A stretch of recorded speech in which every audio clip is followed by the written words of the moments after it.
Episódio inédito do Cerveja Pod. Mais uma vez estamos aqui reunidos com as feras da cerveja no nosso estúdio para fazer mais um episódio. Você que está conosco e nos descobriu por acaso, eu quero te fazer um convite especial. Faz a inscrição aí no nosso canal, assinala o sininho que você vai receber todas as notificações dos vídeos novos que nós colocarmos aqui.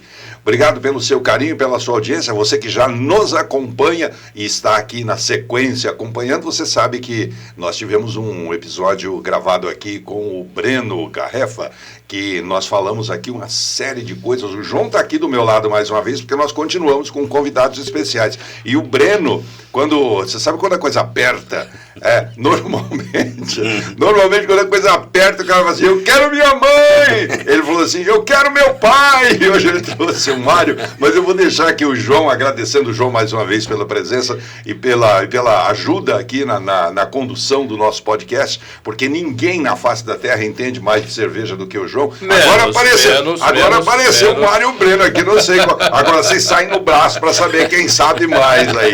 João, bem-vindo mais uma vez, obrigado pela sua presença. Eu agradeço. Vou deixar que se apresente aí os convidados de hoje. Agradeço a vocês que estão nos assistindo também, agradeço ao Breno mais uma vez, que está disposto a nos ajudar cada vez mais, e principalmente o doutor Mário Garrefa, meu mestre de outrora, que tive o prazer de ser, bem dizer, contratado por ele há muitos anos atrás para ajudá-lo em algumas empreitadas dentro da sua empresa fabricante de barris. Então você respeita esse Respeita o chefe. Uma vez chefe, sempre chefe. E aí eu fui descobrindo todas as outras partes dos meandros da fabricação de cerveja, né? Vamos dizer que eu entendo algo que bem sobre a fabricação de cerveja, o seu fermento, suas transformações dos amidos, das enzimas, dos açúcares, etc., mas nada disso seria possível sem as interferências das indústrias fabricantes de equipamentos e bons equipamentos para cervejarias, né? Para que a gente possa, ou seja, as panelas, as boas panelas, a boa caloria, uma boa cozinha é composta de boas panelas e bons cozinheiros. Exatamente. E aqui o Mário Garrefa tem em suas indústrias, uma delas e a mais, vamos dizer assim, a carro-chefe, né, Mário, a de barris. Mas não só a indústria de barris, ele tem outras indústrias que ajudam o cervejeiro a manusear uma boa cerveja. Ele já teve a fábrica que chama Destil, tem uma fábrica que chama Fox, tem a fábrica que chama... Me ajuda, tem tantas empresas periféricas que você, o Breno e o Bruno tocam. A própria cervejaria. E a própria cervejaria também. Isso aí tem uma coisa importante aí, né? Bom, Mário, seja bem-vindo. Eu deixei você apresentar o convidado, você nem deixou ele falar. E além do mais, ele conhece várias fábricas de cerveja no Brasil e oferece os equipamentos. Então, muito obrigado, Mário, mais uma vez. Eu estou com o Mário toda semana conversando, ele me recebe muito bem, todas as vezes lá na fábrica dele, mas aqui agora nós estamos te recebendo com muita alegria. Muito obrigado, você está aqui mais uma vez me ajudando, nos atendendo aqui, Marião. Obrigado, João, obrigado a todos vocês aqui. Bom, primeiro falar que eu ouvi inclusive o episódio de vocês, o podcast que vocês fizeram com o Breno. Sim. E que eu quero parabenizar vocês, inclusive já falei para o Breno, falei, Breno, fantástico, acho que esse é um tema muito importante que a gente precisa aqui no Brasil, né? Porque a gente fala que nós vivemos cerveja o dia a dia. Sim. Mas a sociedade, a população não. Ela toma cerveja, ela degusta a sua cerveja e elas são várias cervejas. E não tem conhecimento de como é a cerveja. Então, eu achei muito interessante. Eu falei, bom, quando o Breno me convidou, eu falei, bom, é bom a gente deixar claro que o Breno é o meu sucessor. Tudo aquilo que eu já fiz, porque a gente está sempre procurando... Já está sendo, passar para os filhos, né? Aquele conhecimento. Eu estou fazendo a mesma coisa, viu? Meu filho já está na área aí assumindo. É isso aí. Porque para dar continuidade, né? Mas cerveja é um tema para mim muito interessante, porque eu vim do setor de açúcar e álcool. Eu não tinha nada a ver com cerveja. E o grupo onde eu trabalhei, que todo mundo conhece na nossa região, Família Biagi, né? Ela tinha uma cerveja, foi a primeira cervejaria praticamente aqui na nossa região, que era a Inglesinha. Acho que o João deve se recordar. Eu me lembro. E a Inglesinha, Ela era formada por... Era societária dela, eram algumas Coca-Colas, né, da região. E Ribeirão Preto, quando tinha essa cervejaria, não existia barril de chopes, fabricante de barril de chopes no mercado nacional.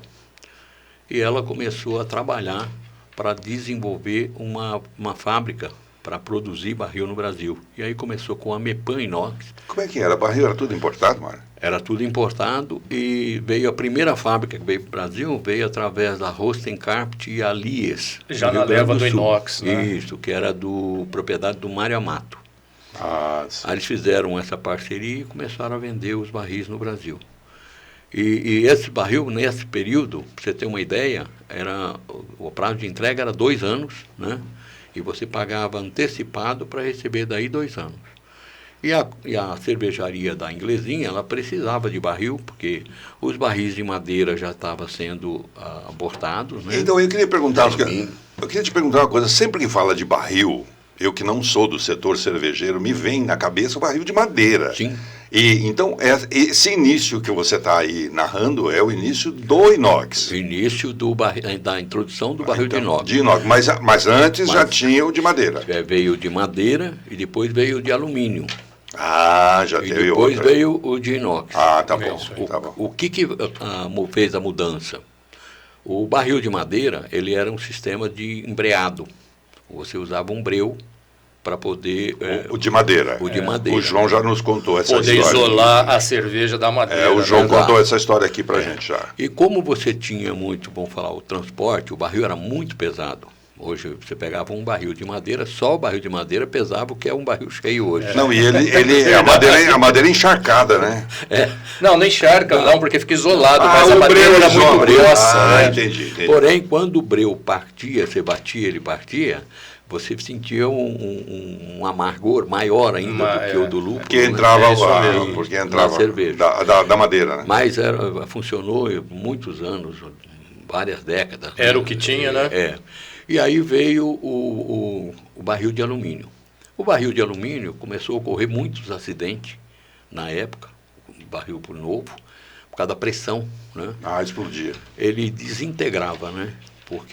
Porque veio o inox pela resistência, porque quando se ele romper, ele faz um rasgo e se direcionar o ar que sai, que nós chamamos de deslocamento do ar, se direcionar numa pessoa, mata.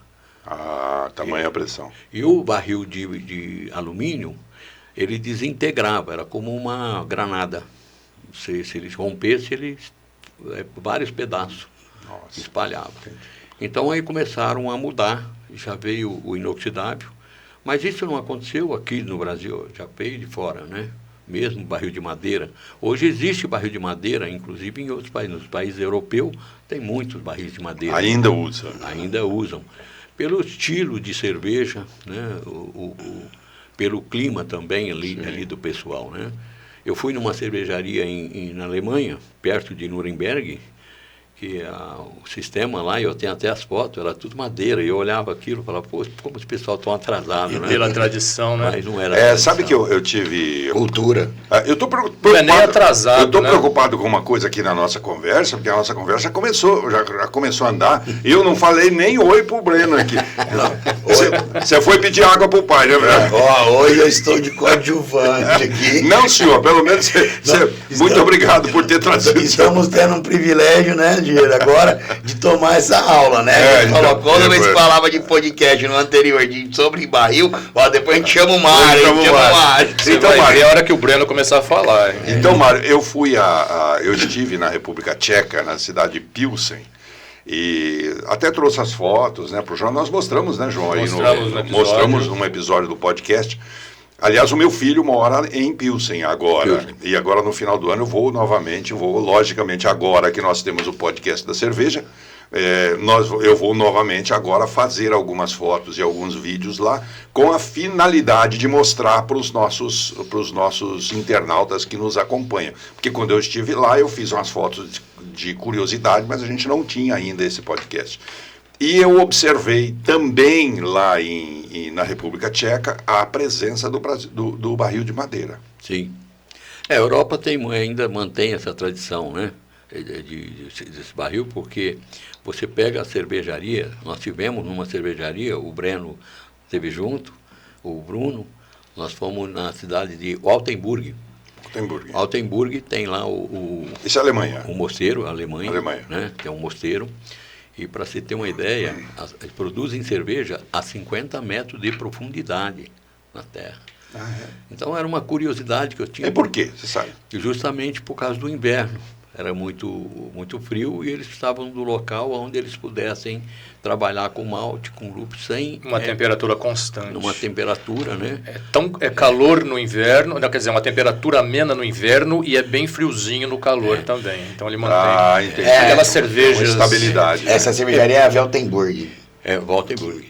E ela tinha também, porque o pessoal comentava assim, o malte, quando ele, vamos falar, no inverno, ele praticamente congelava, e aí para você dissolvê-lo, para você produzir a cerveja, você tinha alguma dificuldade, e você não conseguia uma cerveja na qualidade que eles pretendiam, né? Mas a gente teve lá foi uma escola para a gente também, né? Para tomar a cerveja lá embaixo, e aí a gente acompanhando os tanques, até os tanques de fermentação e maturação, trabalham com tanque de madeira ali. Agora, então nós tivemos no Brasil, depois dos barris de madeira, tivemos o de alumínio, que é o que tinha esse problema da desintegração que você disse, depois migrou-se para o aço inox, que em razão da resistência. Exatamente. Quando é que você entrou, porque você era do setor do sucroalcooleiro, né, sucro energético, e aí quando é que você resolveu dizer assim, seus filhos eram pequenos ainda, e você disse, eu vou investir, eu vou me meter com esse negócio de fazer barril aí para... Na verdade, eu era projetista do Grupo Biage, era da MEPAN, e o nosso era setor sucroalcooleiro, eu trabalhava com microdestilaria. Quando o Renato, que era da Coca-Cola, aqui de Ribeirão Preto, esteve lá na MEPAN e falou, olha, esses barril aqui nós precisamos construir para a fábrica de Mojimirim, que era da Inglesinha. Ele foi pedir o projeto. Foi pedir para a gente desenvolver o projeto. E aí esse barril chegou na minha mão. Olha, como você vai fazer isso? Você precisa desenhar isso aí. Aí eu comecei a olhar. Primeiro, solda. A gente era muito atrasado em solda. E o país era fechado. Nós não tínhamos essa abertura. Que ano foi isso, hein? Isto foi em 1980, mais ou menos. 80. Eu nasci em 79. E aí, em 1980, eu comecei a trabalhar com o sistema de solda. Fiquei 2 anos em solda. Na verdade, era 78. Eu fiquei 2 anos em solda, porque nós tínhamos que ter uma solda sanitária. E é uma solda que não pode ter porosidade, não pode ter... Todo barril tem solda, né? Todos os barril tem solda. Não é feito como um cilindro. Não. Ou um extintor, por exemplo, que é um aço que... Não tem necessidade, sendo uma solda da qualidade que ele está falando é mais do que suficiente. Mesmo os tanques hoje que você tem de fermentação, maturação, os grandes tanques, eles têm solda. Porém, eles têm um acabamento através de abrasivo, para limpar, para ficar lisinho, para não ter nenhum... para não ter acúmulo de impurezas ali. Né? E aí, quando nós começamos a fazer o barril, a dificuldade para encontrar um setor de solda foi muito difícil. Mas quando a gente conseguiu, a gente fez o primeiro barril com alça de borracha, porque a nossa preocupação era onde ele ia no piso, bater no piso, quebrar em restaurante. Então a gente começou, modificamos, fizemos um barril diferente. Porém, a dificuldade para vulcanizar essa borracha e introduzir na cultura do Brasil era muito difícil, porque o camarada jogava. Ele achava que a borracha era feita para poder jogar o barril em cima do caminhão. E na verdade não era essa. Indo pela lei do mínimo esforço, né? E aí montou a MEPAN, criou a MEPAN Inox, que era uma fábrica, fabricava, na época da Delbão, fabricava aquelas válvulas de extratura, de chope, de vareta, né? Isso. Que era para o barril de madeira. De madeira, que era o de bomba, né? E de alumínio também. E o de alumínio. De alumínio também. Então, a chopeira, fazia a cervigela, né? Sim. E aí a Mepan comprou do Nelson Bonini e do pessoal da Delbon, né? E começou a produzir ali. Aí começou a produzir barril para a empresa, para a própria Inglesinha, para o grupo. Para a Inglesinha. Isso. Aí foi expandindo, acabou vindo as outras fábricas, Coca-Cola.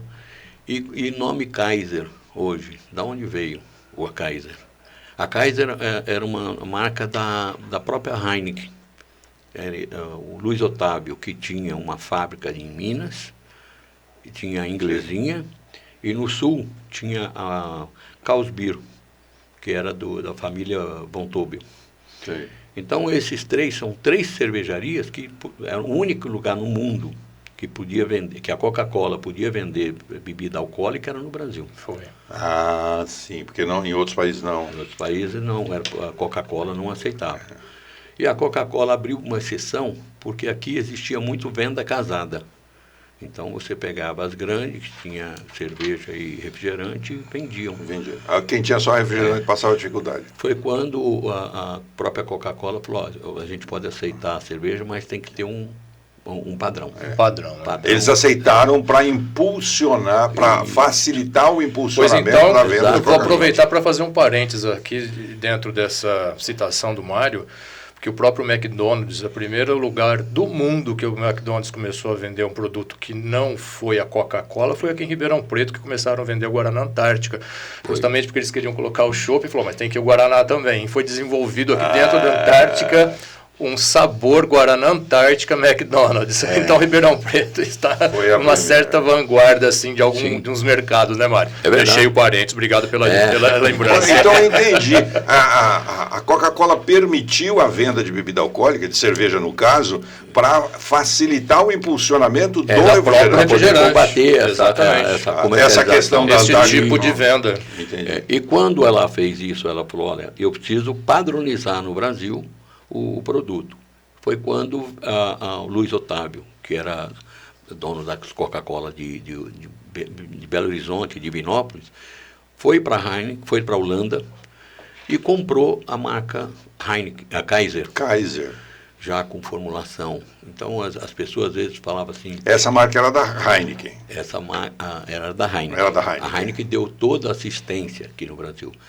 Tanto é que quando veio a Kaiser para o Brasil, a Heineken já tinha 10%, praticamente, dentro do acordo deles. Ela ficou com alguma coisa. Sempre teve, né? Mesmo quando foi para aquele grupo andino, né? Ela tinha. Mas aí é a FENSA, né?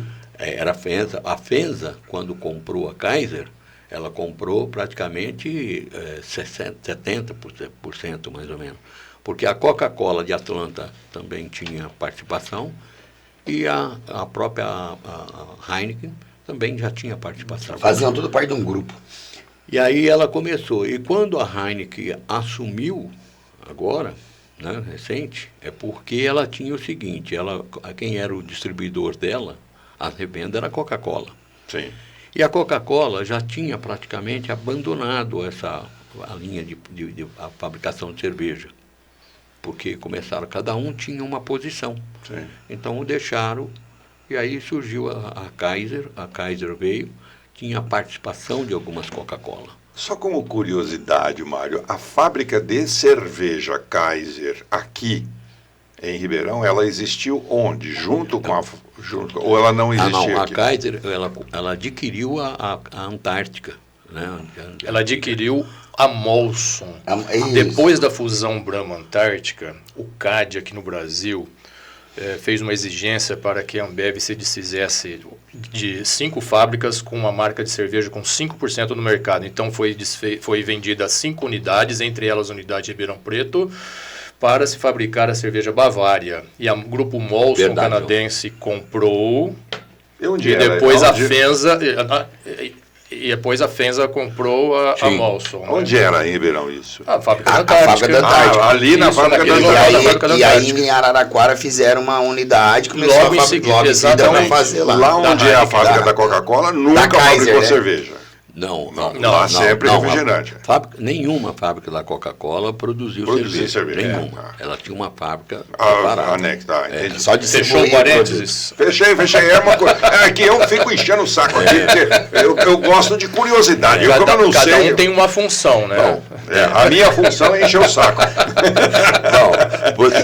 No bom sentido. Então você vê que essa trajetória, por exemplo, da Heineken, ela acompanha desde o começo. Sim. A Heineken não chegou ontem, né? Ela chegou e comprou a Heineken. Então, isso que você está falando é uma coisa interessante. Parece que veio ontem, né? Isso. Ela já vem há muito tempo no Brasil.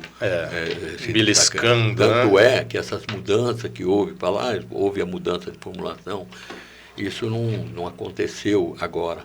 Então, a fórmula da Kaiser, que era Heineken, já era uma cerveja mais adequada para o Brasil. E padronizada. Então, se você lembrar da Heineken, a gente tinha algumas críticas, né? Que era uma cerveja justamente que trouxe da inglesinha. Exato. A inglesinha era uma cerveja que você não conseguia tomar ela com uma temperatura baixa. E ela tinha o problema da dor de cabeça. E o que é a dor de cabeça? O João é muito mais mestre do que eu, sabe que o problema, a cerveja tem mais de 70 tipos de álcool. E algum tipo de álcool é que te dá a dor de cabeça. E no processo, você tem que eliminar esses tipos de álcool. Então, quando você não consegue eliminar ele, geralmente gera essa dor de cabeça que a cerveja traz. Então, a inglesinha, ela tinha esse problema. Tinha um... A inglesinha existiu até quando, Mário? A inglesinha, ela, assim que surgiu a Heineken, a Kaiser. É que a gente confunde hoje Kaiser, né? Mas faz muitos anos, né, Breno? Que acabou a inglesinha, faz lá da década de 80. Começo de 90. Isso, 90, quando o João fala da Kaiser aí, dessa movimentação da Monson, porque foi muito rápido, coisa de 2, 3 anos. Eu não me lembro de ter tomado inglesinha. Foi isso mesmo. Eu não lembro de ter tomado inglesinha, até porque eu acho que eu era criança nessa época. Era bem regional também, Inclusive você não havia nascido, Geraldo. Eu era muito novinho, não podia tomar. Não, e para corrigir até do episódio passado, eu tinha falado paulistânia, eu queria falar era inglesinha, aí veio paulistânia. É que você fez confusão com o depois que você assiste, você falou, quero corrigir. Agora o Mário falando, agora eu lembrei, porque a paulistânia era uma cerveja de São Paulo, né? Não era... E a paulista, né? A paulista aqui em Ribeirão Preto. Tinha paulista também. Por isso que você foi falando. Então tá certo. Você tá perdoado. Não paulistânia. Mas foi por isso que você chamou o pai, né? Por isso que você pediu água, né? Aí o primeiro motivo. Bom, aí eu comecei justamente no mercado nesse período, né? Juntamente com o Renato, que era também... Projetando os barris que eles solicitaram para a inglesinha. Aí nós começamos a desenvolver o barril. E hoje, como está o barril hoje, vamos falar, só para a gente dar o barril de chopps. E o que é bom, inclusive, até para a gente estar orientando o pessoal. A gente tem acompanhado que existe muitos acidentes de barril de chopps. Ainda existe. No Brasil. E existe com vítimas. Você pega os últimos que a gente acompanhou no Rio de Janeiro, foram 2 jovens que morreram lá numa festa de aniversário. De um barril que explodiu. Um barril que rompeu, que explodiu. O que acontece com o barril? O barril, a vida útil de um barril, no nosso caso, o nosso barril, é 20 anos.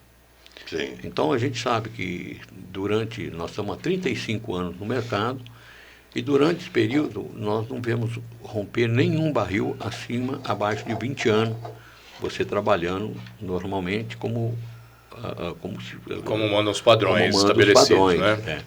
E aí, o que acontece hoje? Esses barris ficaram velhos, ultrapassados, e alguns barris, a própria Ambev, para ela descartar o barril, ela pega o barril e vende o barril para um depósito de sucata para ela destruir. Sim. O depósito de sucata acaba vendendo. De volta para o mercado. Mas quem compra aí? Tem quem compra. Um monte de cervejarias. Aí o camarada acha que ele vai dar uma limpada nele, solda aqui, tampa um furo, e ele consegue. Isso é perigoso demais. É muito perigoso. Isso existe muito. E porque ele funciona sob alta pressão, né? O barril, ele está ali, vamos falar, inox, o pessoal lavou, passou ali, está novo. Ele tem os seus problemas técnicos. e o camarada acha que isso não vai atrapalhar. Mas só que ele bota muita pressão nele. Não é a questão de botar muita pressão. O cilindro de gás... Somente hoje, o cilindro de gás, ele suporta, vamos falar, você faz um teste num cilindro de gás com mais de 100 quilos, 120 libras. Então, você coloca no barril, quando você fala assim, esse cilindro é de 7 quilos, mas que 7 quilos é de produto, mas de pressão... 70 quilos. Ele é em cima. Então, ele tem uma válvula em cima, que nós chamamos válvula reguladora, e você regula aquela válvula com 2 quilos, 2,5 kg. Você determina a pressão que você vai usar, até 2,5 kg, você utiliza. E você tem um outro problema, que é o problema de altitude. Você tem lugar que você usa a pressão um pouco mais, porque você tem que vencer uma contrapressão. Ah, entendi. Então, acontece muito com... A gente percebe isso com... É um exemplo que não tem nada a ver com barril, mas a gente percebe isso, por exemplo, no ouvido, quando viaja de avião. Descendo a serra. Ou descendo a serra, a gente percebe essa diferença. O planeta tem várias altitudes, várias pressões. Então, essas mudanças, esse regulador foi feito para isso.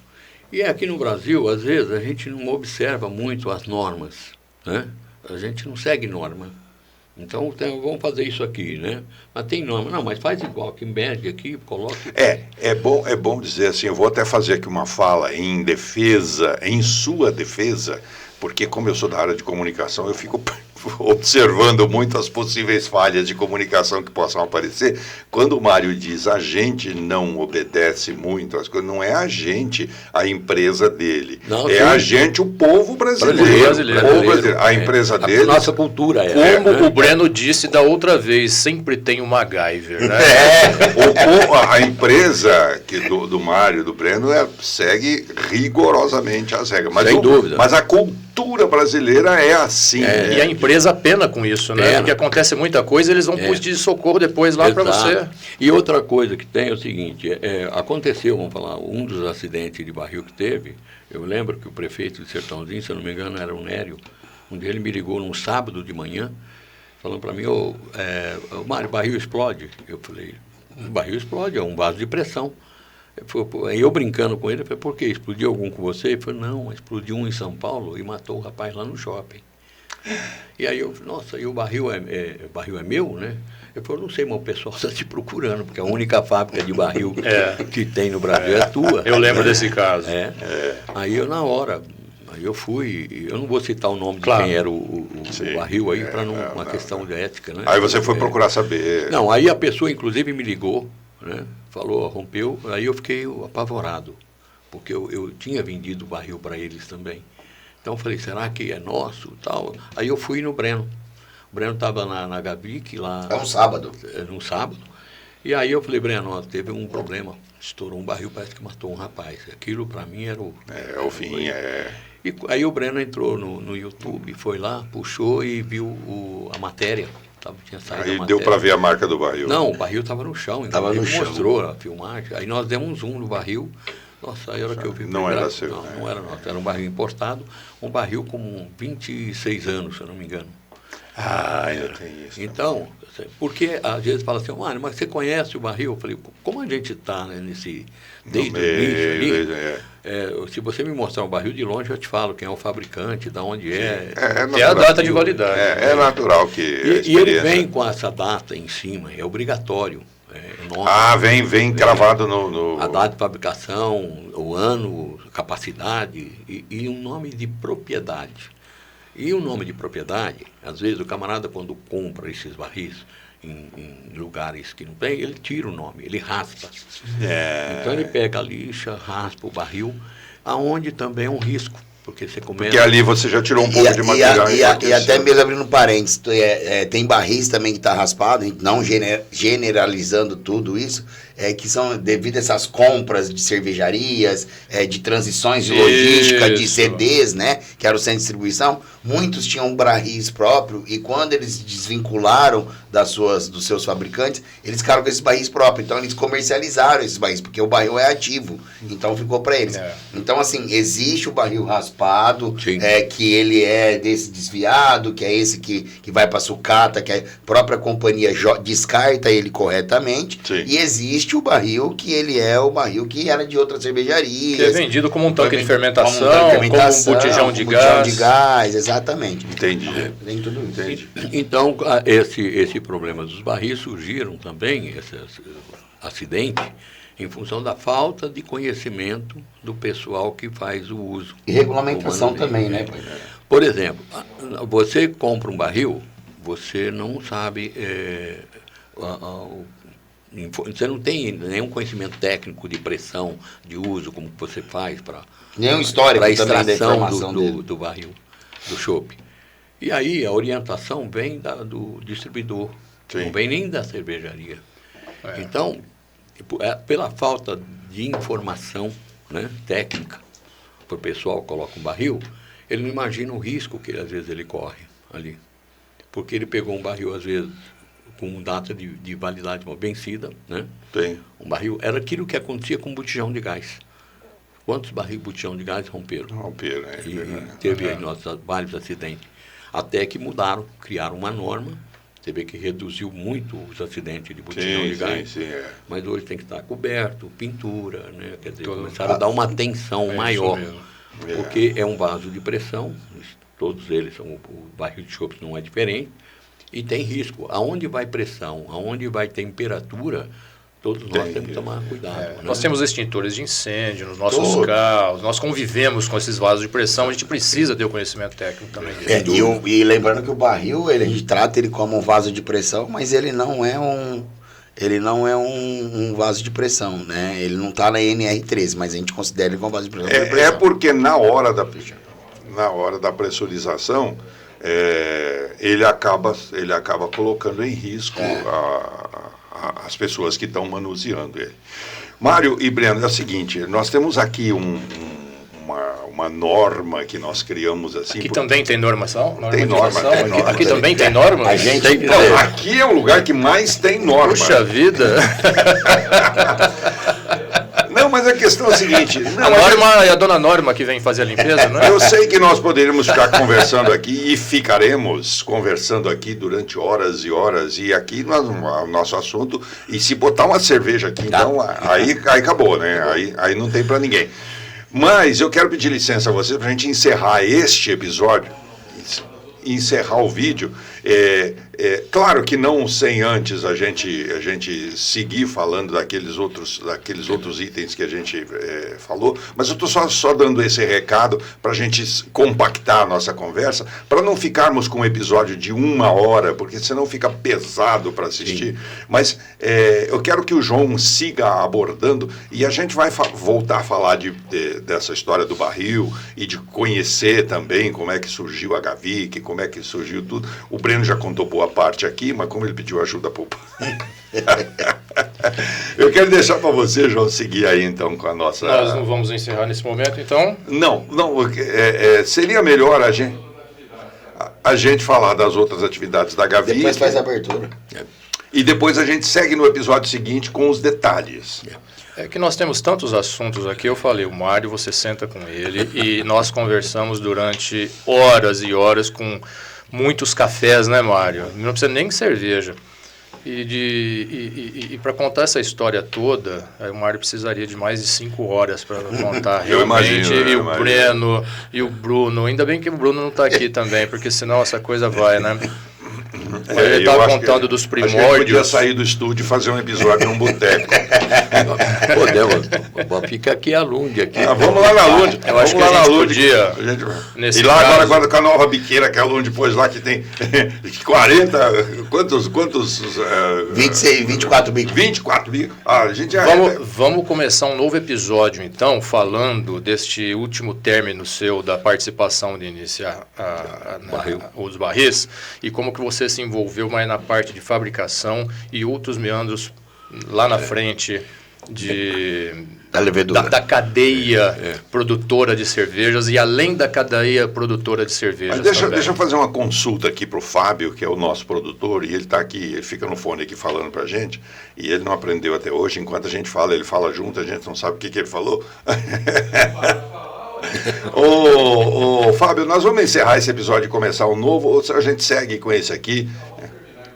vamos terminar e começar um novo. Então tá bom. Você que está aí nos assistindo, não vai perder o próximo episódio, porque nós não vamos nem levantar da mesa aqui. Nós vamos encerrar para que o YouTube entenda que nós encerramos esse vídeo e também que você, para você que já teve paciência de assistir até agora, eu quero convidar você para assistir o vídeo seguinte e o Mário e o Breno e o João e eu não vamos nem levantar daqui. Nós vamos ficar aqui, encerramos e recomeçamos num novo episódio. Se você não fez a inscrição no nosso canal, faça, assinale o sininho. Quando o episódio for colocado no ar, você vai ser avisado que nós temos um episódio novo. Obrigado pelo seu carinho, a sua audiência. Obrigado por nos acompanhar. A gente volta no episódio seguinte com o Mário, com o Breno e o João aqui do meu lado. Obrigadão.